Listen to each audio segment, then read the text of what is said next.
La Russie a annoncé hier soir l'arrêt complet de ses livraisons de gaz à Engie, son partenaire français, à compter de jeudi. Livraison qui n'avait cessé de diminuer, au point de ne plus représenter que de faibles quantités. C'était 1 terawatt, ça représente la consommation du pays en 2 jours.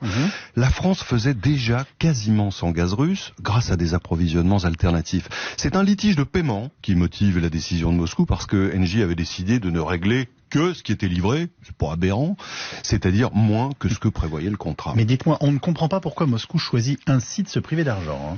Yves, en fait, la Russie n'a pas besoin de financement. Elle est littéralement noyée sous le cash depuis l'invasion de l'Ukraine.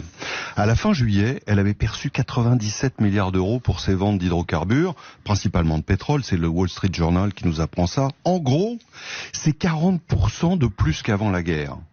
Si on s'intéresse au volume, elle vend aujourd'hui 7 400 000 par jour. C'est 600 000 de moins seulement qu'avant la guerre. Mais alors, vous nous dites que la Russie n'a jamais autant gagné d'argent avec ses exportations de pétrole et de gaz, malgré les sanctions qui la frappent. Non pas malgré les sanctions, mais à cause des sanctions. Grâce aux sanctions, qui ont fait monter les prix en déchaînant la spéculation des marchés. Un peu moins de volume à des prix beaucoup plus élevés, ça fait beaucoup plus d'argent. Mais alors donc on se serre la ceinture, on risque de connaître pénurie et rationnement pour rien, c'est ça? Écoutez, j'aimerais bien vous dire le contraire, Yves, mais oui, les sanctions que nous payons cher avec l'inflation n'ont servi qu'à remplir les coffres de Poutine à des niveaux impensables. Jusqu'ici, ces sanctions pénalisent davantage les clients de la Russie que la Russie elle-même. Mais dites-moi, ce ne sont pas les Européens qui achètent? Détrompez-vous, selon les estimations du CREA, le Center for Research on Energy, les pays européens ont versé à Poutine plus de 86 milliards depuis le 24 février. C'était le début de l'invasion. L'Allemagne au premier chef. Et ça augmente à raison de 3 700 euros par seconde. Depuis le début de ma chronique, ça fait 1 minute 30, c'est plus de 300 000 euros qui sont partis d'Europe vers la Russie. Et c'est sans compter les autres clients. Bon alors, quels sont-ils ces autres clients? Je suis effondré.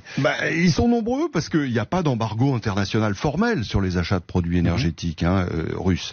L'Inde, par exemple, qui n'avait jamais acheté un baril russe avant la guerre et qui est aujourd'hui à 1 million par jour. La Chine et la Turquie, également très actives. L'Arabie Saoudite, qui achète à prix cassé le baril russe. Elle fait des mélanges avec du pétrole iranien. On mélange, je ne sais pas ce que ça donne dans une voiture, mais enfin, acheté lui aussi pas cher, elle revend le tout au prix fort sur le marché international. Tous les circuits de transport, de financement et d'assurance des cargaisons se sont réorganisés pour contourner l'absence des sociétés occidentales qui s'abstiennent, elles, de traiter avec la Russie. Et le plus fort, l'Amérique regarde ça sans intervenir parce qu'elle redoute de voir les prix de l'énergie flamber si le monde était vraiment privé de pétrole russe. Merci beaucoup François Langlais, tout ce que vous venez de